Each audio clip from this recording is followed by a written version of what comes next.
Okay, what's up everybody? It's Nailani. I manage operations here at Deadstock, and today we're gonna be talking about brewing coffee. So we're gonna get into a couple different methods, and then we're gonna dive into the nitty-gritty of what makes a good cup of coffee. Regardless of what brewing method we're using, we're really just pouring hot water on top of some coffee grounds to extract the soluble material out of the coffee grounds, which gets us our cup in the end. The variables we have to keep in mind, regardless of what method we're using, are dose, time, grind, ratio, temperature, and pressure. And I like to think of dialing in espresso as sort of an algebra equation. So we're putting in the same inputs to get at an output. What we're looking for is really just a good cup of coffee in the end as our output. And how can we manipulate the different inputs to getting our output? The mastery of those variables is what separates a good cup of coffee from a great one. It's also the barista's responsibility to dial in the espresso each day, as well as keep checking on it throughout the course of the day. And even things like temperature or wind can affect how your espresso is tasting. And something that tasted really good at 8 a.m. might not taste so good at 10 p.m. So you wanna make sure that you're checking on your stuff, making sure it tastes good, because you don't wanna serve someone a cup of espresso that tastes like We know what we're talking about here at Deadstock. Sometimes we just fumble over our words. It's whatever. So first, espresso. If you're making a shot of espresso, you're probably gonna use, a hunky machine, just like this one right here. This is our espresso machine. It's a Espresso S200. It's got 2 group heads, 2 portafilters that are spouted on both sides, 2 steam wands. And yeah, what's great about a high-tech machine like this is that it's very programmable, so we don't have to worry about the temperature or the pressure that's coming out of here. So that's 2 variables we don't have to worry about when dealing with espresso. If you're at home and you have a home machine, it's probably not this swaggy unless you're banded, in which case, good for you. But this is what we've got. So a shot of espresso is a more concentrated form of coffee. So like I said earlier, we're extracting the soluble materials out of the grounds. A shot of espresso is only gonna be like that big, but it's gonna pack quite a punch. It's gonna have some caffeine, not as much as a cup of drip coffee would. It's also gonna be a little bit thicker on the body. It's gonna be more acidic, and that's what we use for lattes, mochas, cortados, all the espresso beverages. Moving on to drip. Drip is what people are talking about when they say they want just a cup of coffee. It also can be referred to as batch brew or filter coffee.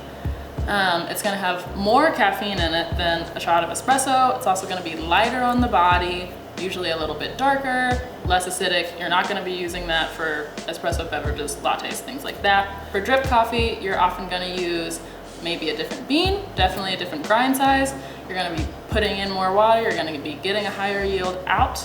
Drip coffee requires a brewer machine. We're also gonna put more coffee in and get more coffee out. Espresso and drip both have their time and place, and we love them both equally. Pour overs are a little something slight for usually when you're feeling a little bit bougie. You have more time on your hands. You're gonna do it at a lower temperature than you would a drip or espresso. Usually the coffee will come out tasting a little bit lighter, a little bit fruitier, and those are great too. We don't do them. Maybe one day we will, but not right now. So parameters are something you'll hear spoken about a lot in coffee shops. What that really means is just the specs that a certain coffee should be pulled in. So that's gonna be our dose, our time, and our grind size, potentially. Since we roast our own beans, we have the privilege of knowing all of them very intimately. So that's a big up. But if you're at a different coffee shop that doesn't roast its own beans, you might get parameters sent to you from the roaster. And that's just saying that that's what they think the beans would be expressed best as, or what serves them the best. When it comes to how espresso tastes, it can often be helpful to think about it as a spectrum. So on one side you have under extraction, and on the other side you have over extraction.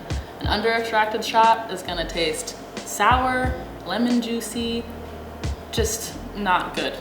An over extracted shot, not good in a different way. It's gonna be maybe ashy, quite hollow, bitter, empty, not good. So again, brewing coffee is all about extracting the soluble material in a coffee ground out. And what we want is to be in that sweet spot between under extraction and over extraction. And sometimes we don't always get it dead center, but the goal is to try to hit it as close as we can every single time.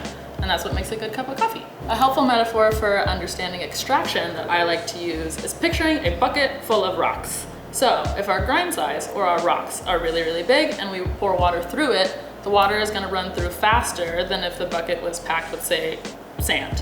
And so we can apply that to thinking about our espresso and our grind size. If our bucket is full of big rocks, AKA really coarsely ground espresso, when we run the water through it, it's gonna go through too fast. It's not gonna have enough time to brew and sit in that water and extract out that soluble material. We're gonna get an acidic, salty, lemon juicy shot of espresso.